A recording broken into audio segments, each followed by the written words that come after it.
Welcome back to Hannity, and here is more of my interview with the Israeli Prime Minister, Benjamin Netanyahu. This is from earlier today at the Blair House. You agree with me, radical Islam is the evil in our time. Yes, and Iran represents the biggest threat. Because it would couple a radical Islamic regime with nuclear weapons. That can't happen. There could be evil that is not threatening because it doesn't have the powers of mass murder.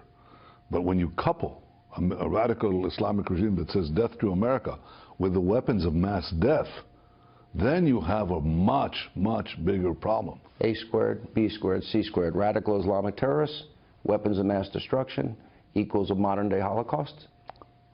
It's up to us to prevent it. That's the important issue. It's the one thing the President said yesterday is that will not happen. And I'm just assuming with a new coalition that it would be very possible.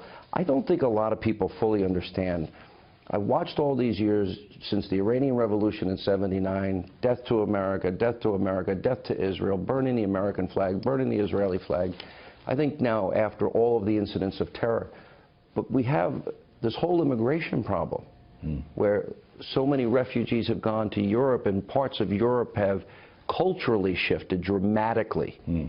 And if you look at countries under Sharia that oppress women and they kill gays and lesbians, and there are 16 countries that don't accept Jewish passports.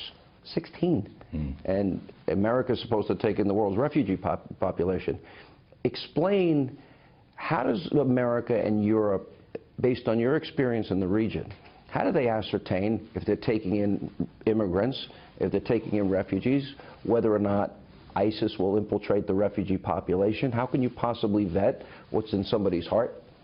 It's very hard to vet, but every country tries to, in one degree or another, tries to do that. And every country has to have the freedom to do so. And I won't get into your considerations of doing so, but I will say that, I'll say this, I'm a great believer in, in human exchanges and markets and so on, but I think it's very important to be able to prevent the infiltration of terrorists. That is, because terrorism is so disruptive, It doesn't necessarily kill that many people, although you suffered a terror attack that killed thousands of people. I interviewed you, and you were one of our strongest allies at the time. I remember that very, very well. That was a moment of great tragedy. So as the weapons become more sophisticated and more deadly, then the threat of terrorism becomes more deadly. And therefore the need to prevent terrorist infiltration becomes greater. And this is something that I think applies to all countries today. The 1,000-pound bomb on a missile that Iran currently has can reach your country in less than 7 minutes. Right. It's pretty scary. Yeah. And I went to Israel. But when they have ICBMs, it could reach your country, and that's what they're working on right now. That's what they're working on. Remember, you're the great Satan. We're just the small Satan, they say, and we're just on their way. On their way to what? Henry Kissinger said, and I think very intelligently, he said, Iran is not merely a country. It's much more of a cause. It's a cause more than a country. What is that cause? It's global domination by their brand of radical Islam. A caliphate.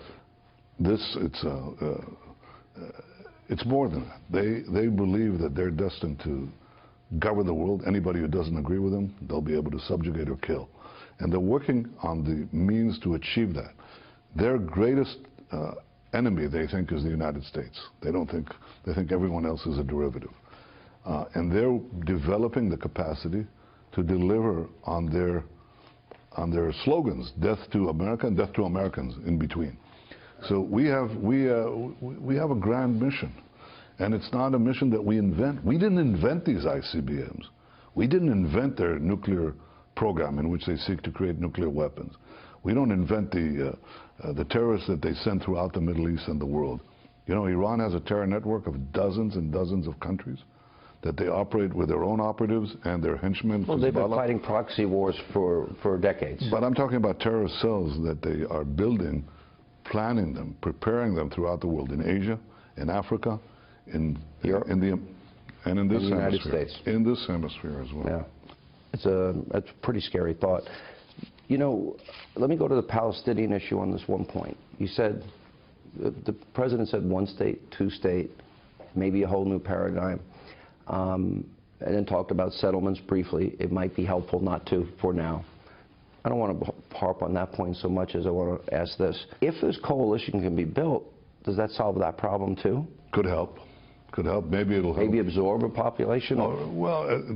Begin to affect this persistent refusal to recognize Israel in any boundary, which is what is the source of the Israeli-Palestinian conflict. The reason it goes on is because the Palestinians continue to agitate for Israel's destruction. They don't care about this territory or that boundary or that settlement. They say everything is a settlement. Tel Aviv is a settlement. Jerusalem is a settlement. Haifa is a settlement. We have to get rid of everything. And I think that some normalization in the Arab world could help us begin to change attitudes there. But even if we did, and I think they have to come and recognize the Jewish state. I've said always, you know, you want peace? The first thing is you got to get rid of the thing that prevents peace. The thing that prevents peace is the persistent refusal to recognize the right of the Jewish people for a state of their own. That's what the Palestinians have to get rid of. It's a simple precondition. It's a simple. They don't recognize your. I don't say it's a precondition for talks, but if you want to end the conflict, that is a prerequisite for peace.